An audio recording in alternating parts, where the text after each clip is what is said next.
Hey guys, I'm Darren Dinman, and this is Piano Eats Man, Episode 5. I hope everyone's doing well. I just finished a very busy week playing-wise, and it felt great. I played 3 times, bunch of rehearsals in between. Everything went smooth, and I want to thank everyone who came out to those shows. Everyone who couldn't make it but wanted to be there, thank you as well. You guys really keep me going. But now I'm looking at a whole lot of nothing in front of me, and things are getting a little dark. It seems like I'm only really happy when there's a lot of work in front of me. I feel like everyone's like that to some degree. Things just aren't picking up as fast as I thought they were going to. So I'm going to start looking for a job to keep busy and productive. But this weekend, I'm looking forward to playing pipe organ at church upstate. I'm stressed about it, but excited about it. I've also been asked to score a short animated film. The film's in very early stages of production, and I really just can't wait to get my hands on it. So things are coming together slowly, but they're getting there. My girlfriend, Linda DeFuria, the songwriter, is finally making some serious moves on putting together a band, and I'm proud to say I'm going to be playing keyboards in it. She's still looking for an acoustic guitarist, but other than that, we're just about ready to begin rehearsals. I'll let you guys know more about that as it develops. I'm thrilled with how Piano Eats Man is coming along and developing. I did my first interview with Adam. I thought it went extremely well. You'll see that in a minute. Also, I decided against making this podcast iTunes only. Some people said they'd prefer to see it on they prefer to see it on YouTube. They don't like iTunes, so give the people what they want, I guess. So Adam came here last Wednesday, and we sat down and had a pretty in-depth chat about everything he's been up to. For those of you who don't know, Adam Robinson, in my own opinion, is one of the few young tenor saxophonists really set on having his own voice. He has a very diverse set of influences, and he's able to combine an incredibly complex and intricate extended technique vocabulary with a harmonic language not far removed from the pre-bop masters of the 1930s. Although he doesn't agree with that description, but you'll see that in a minute. He's currently involved in a number of amazing projects that are all completely different sounding from each other. He's a good friend of mine, a member of my own band, and I am absolutely thrilled and excited to have him here on Piano Eats Man as my first guest to be interviewed. All you piano eaters out there, prepare for one hell of a ride as we sit down with Adam Robinson.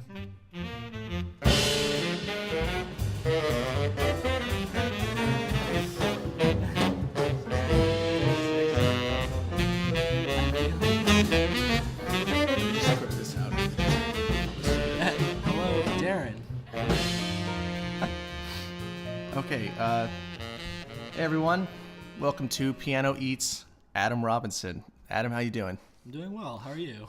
Good. Thanks so much for being the guinea pig of this interview show. Anyway, how's school going? It's going really well. I'm really, really busy.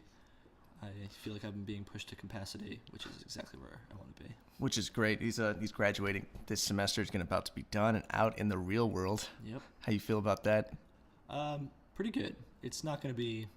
I mean, I look at you, and I say, you seem to be doing okay. Yeah. I mean, doing great. You got up this morning. Well, afternoon this morning. It's a fine line. Yeah. It's about 11:59. Cool. Anyway, so you're balancing all schoolwork with, seems like you're in a ton of different groups. There's Onami, the duet with your girlfriend Lynn. There's the Three Humpbacks, which we haven't done in a while, which we need to do, or a duo or anything. Yeah. My own quintet you've been a part of, which we played yesterday as of when this releases. Yeah. There's one of my favorite bands, Danger Time, which had a huge impact on my own music, and then party favorite, Population Control. Let's talk about Danger Time for a little bit. Sure. How did that come into play? Well, Danger Time was formed in a really natural way. It started out as a saxophone trio with saxophone, bass, and drums. That was with Eric Toole and Kirill Ornstein. Right. And it quickly. I think in the second rehearsal we added Ian and Ryan because they just happened to be at school, I think, and wanted to play. We didn't have any it was pretty loose. It was like a weekly thing in the beginning. Right. And how did the music sound when it first started? It was different. We were playing more like jazz tunes, which was pretty crazy.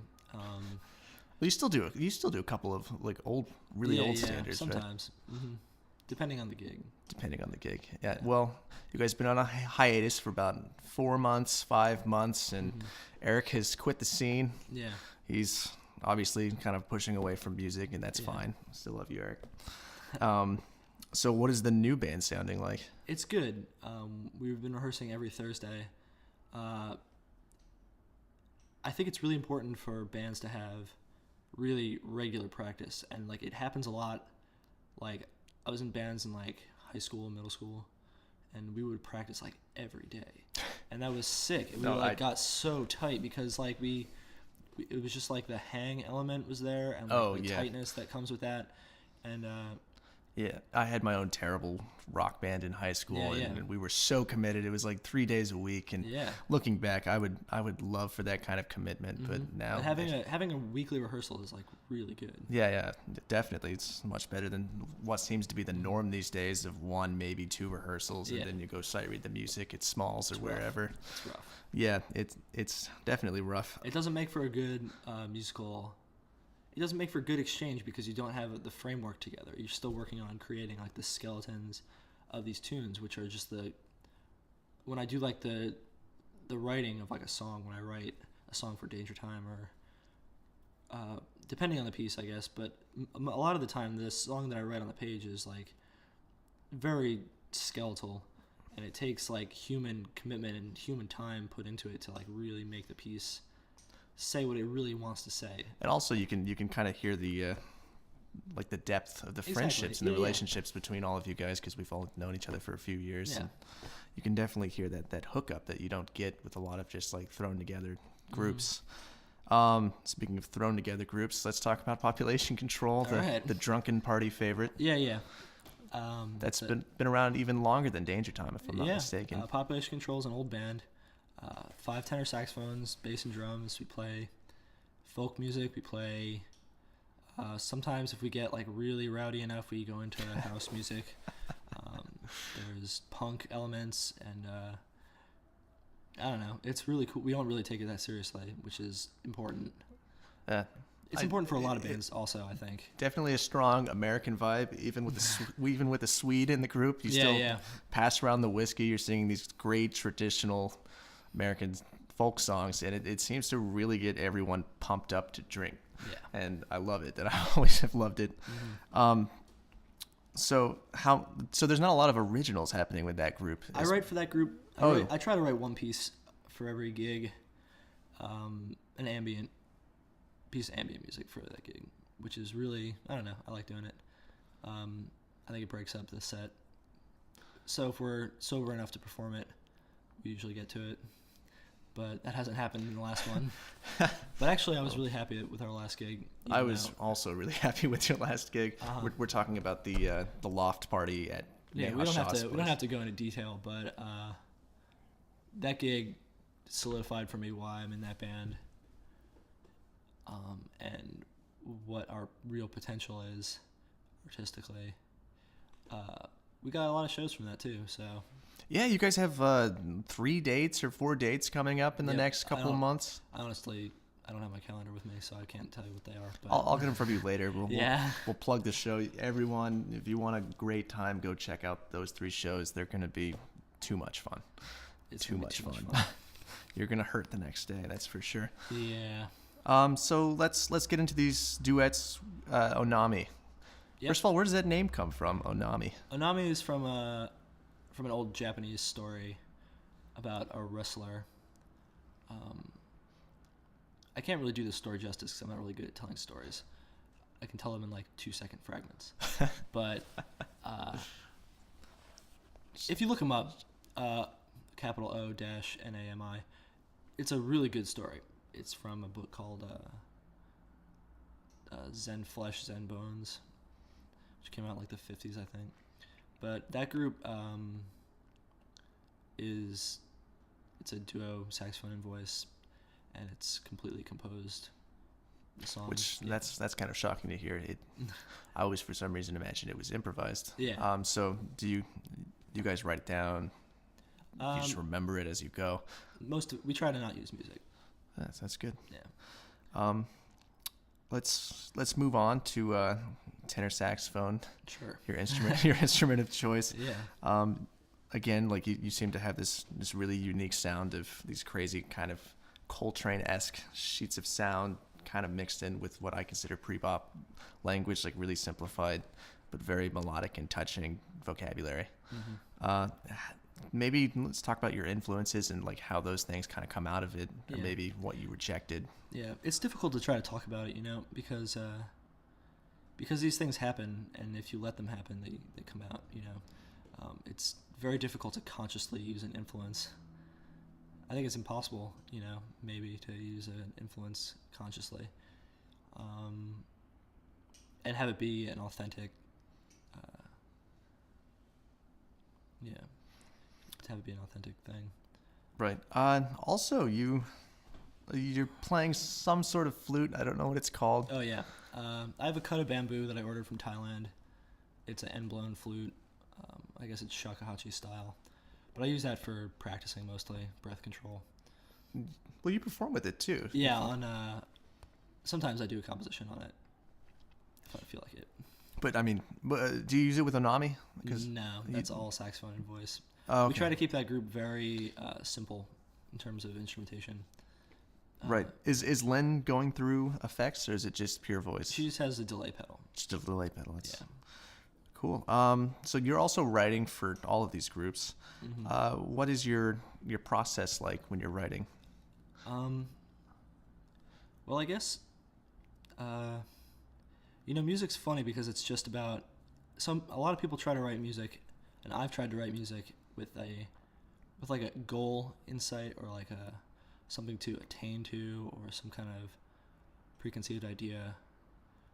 But I've been trying not to use that and go from a place where I am not making anything. I'm not really trying to make anything when I write music. I just try to listen to what's happening. Oh, also you have this really interesting blog. It just says it's 2012, and I think it's Adam Robinson without some of the O's at the end .tumblr.com, which I'll put the link down there. So just scroll down a little bit. It's right there. I swear. I hope I don't forget that. I won't. It's just pretty short, concise flute and tenor saxophone solo improvisations. Mm-hmm. How did that come into play? Some of them are not improvisations. Most of them are composed before. Most of them are composed. Yeah. Written down or thought out. Thought out mostly. Thought. Just structurally mostly. I'll have an idea but again, it's just like it's the vibe of the day, I like doing. Ron Stockwell hit me to doing a piece every day and what that can do for your playing. And Is it a piece a day? Is that how Yeah. it's? Because we're up to like 42, 43, something like today's that. 44, I think. 44. Yeah. Wow. You're thinking about releasing that other than the blog spot? Nah. Just putting that out in the Yeah. world and Well, leaving we'll it there? see. I mean, Yeah. everything's online these days anyway, so Yeah. that's great. And again, look down for the link. It's super interesting music. Let's get into your artwork. Okay. You've designed a few flyers for me and for other people, and it seems for a period of time you're carrying around a moleskin and just going through a bunch of pencils. Yeah. How long have you been doodling? I've been drawing and painting for my entire life. Since I could touch paper with a pencil. But Do you take your artwork as serious as your saxophone playing?